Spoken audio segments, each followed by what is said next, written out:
Hey, what's up, YouTube? Thought I'd take a little bit of a break and show you what I'm doing. I was actually given this speaker box. Um, you could tell it was like sitting there was like cobwebs all inside and stuff. And then I figured, I'll throw my subs in there, my speakers in there, and see how it sounds. Sounds pretty good. It hits pretty decent. It's not like massive or anything like that. I'm only running 1000-watt 2-channel to 212-inch Kenwood subs, but nonetheless, it sounds pretty good. But there was some leaks in some of the seams, so after some time, I finally just pulled the box out, took everything out, and siliconed all the seams on the outside and on the inside also. I mean, there was plexiglass on the top, and surprisingly, down the center, it was just like a lot of open seams, so I made sure I got a lot of silicone in there. But basically what this video is going to be about is pretty much how to seal your sub between the surface of the speaker box and on the bottom of the sub, or basically here.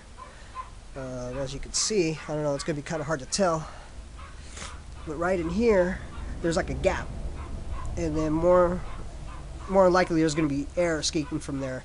And with us car audio guys, air coming out of a box, especially if it's not a port, not a good thing. So what I'm basically going to do is show you guys how to seal that up pretty easily. And as far as stuff that you would need, didn't cost that much.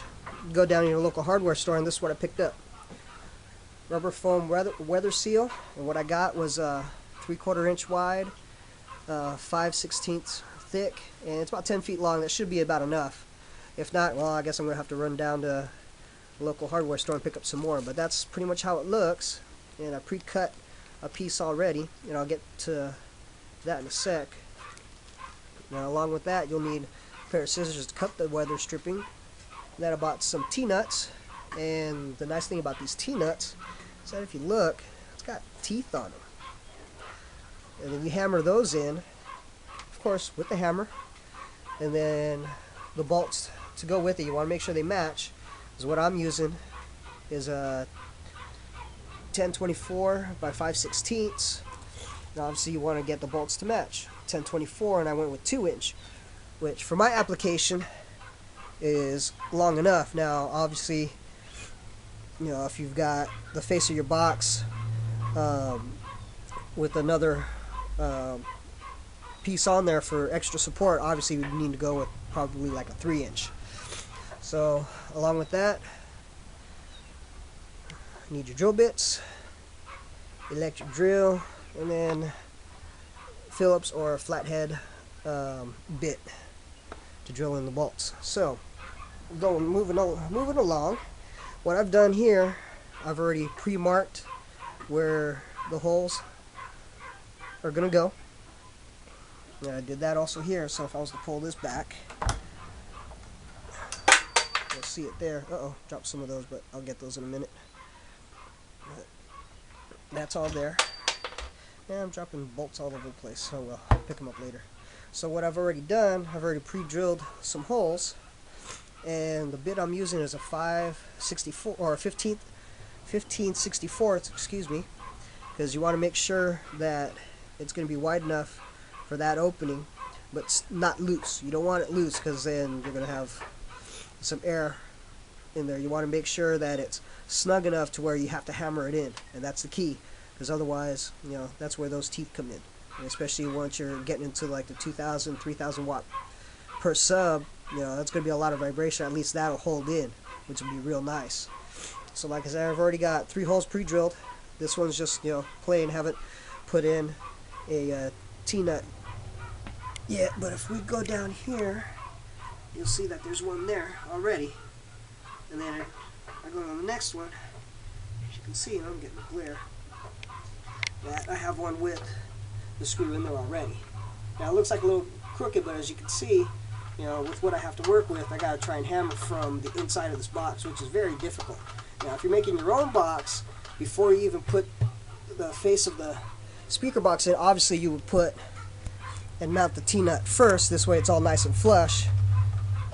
and what have you. So it'd be a lot easier than what I'm doing. This is kind of a pain in the butt, but hey, you work with what you have, right?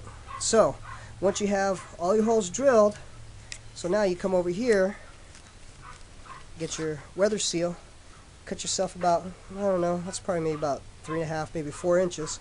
But basically what I'm doing, because this side right here, it's a little tacky, so you put that face down, and when you pull this back, that part's going to be a little tacky also. So this way your sub will sit on that, and it'll also create a seal there to help keep it airtight. But once you remove this piece, it's going to be easy to bend. So what I've done, I'm going to overlap over the holes.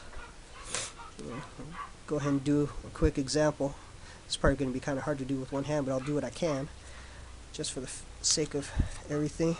And as you can see, it's going to be easier to move around.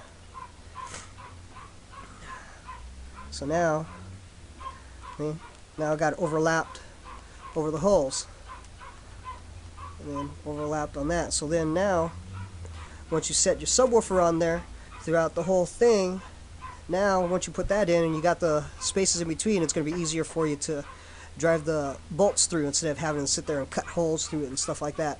This way at least it's easier for you to work with. And once you put the bolts in, as you can see, it's going to crease open, but it's still going to be okay. You're not really going to be losing a whole lot. That's actually going to create a nice seal there once you get everything all butted up against each other, once you get the pieces all cut. So there you have it. It's a quick and easy way to keep air from coming out from